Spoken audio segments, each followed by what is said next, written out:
I'm really trying to think of something clever to say here, but all I really want to talk about is how absurd it is that Clubhouse went from having exclusive clubs to everybody has a club.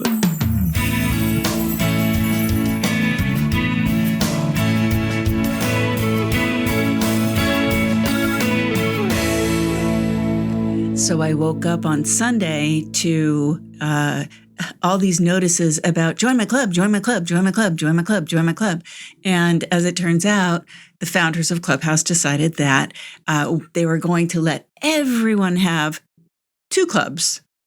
Now, what does that really mean? Well, up until now, Clubhouse so it's a beta test. It has millions of users, all different countries. They opened up the gates. We all know this. You can listen to some of my other episodes. Okay, so but it was based on the fact that a lot of these people that were in the early days of the beta test, they now have they formed clubs, and they got their clubs very easily.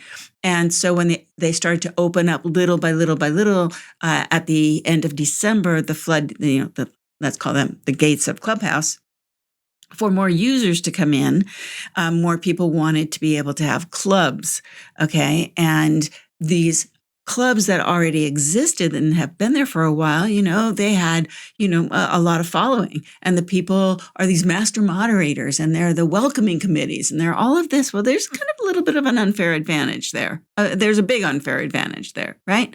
And so these clubs were kind of dominating a bit. Anybody could make a room, but not everybody could have a club. You would have to submit in order to have a club, your club name, your club idea, the rules, the guidelines, and things like that. And that would go to supposedly this one person, one of the 3 founders, and he would decide.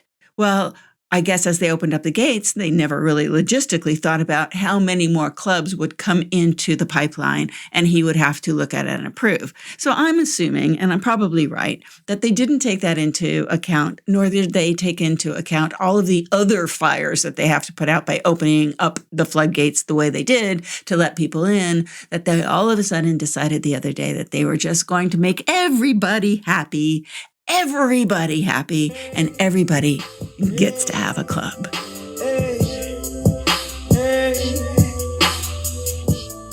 Baby, let's make love.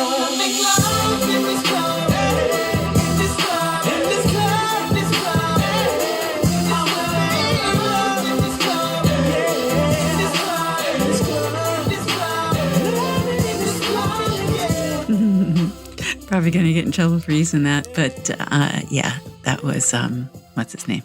Anyway, I'll put it in the show notes. Yeah, so everybody gets to have a club. So now I pondered making a club, and I know that it's work, and I thought, that's a lot of work, more social media work or whatever.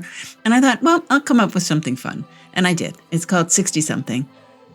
And it's where we just kind of go in our 60s to live, love, and laugh. And it's kind of like Cheers or, kind of like the show 30-something, only it's a new cast of 60-somethings. And we all just bring what we have to the table. Maybe we're going to talk about our bucket list, or great things to put on a bucket list, or stuff that we've checked off of our bucket list. But we're not going to be talking about menopause and getting older and stuff like that. If we are, we're making jokes and we're cracking each other up. So that's what I'm going to do with my club. What are you going to do with your club? Are you on Clubhouse? Did you create a club like the other 10 million people? Or did you create 2 clubs? And does your club have the same name as someone else's club? And what are you doing about the oversaturation of all these clubs on Clubhouse now? I mean, was it the right thing to do? I don't know. The saga continues. Thanks for listening, everyone. Find me at Clubhouse at Wendy Cooper, or come check out my club. 60-something. Live, love, and laugh. I'll see you guys next time. Thanks for listening.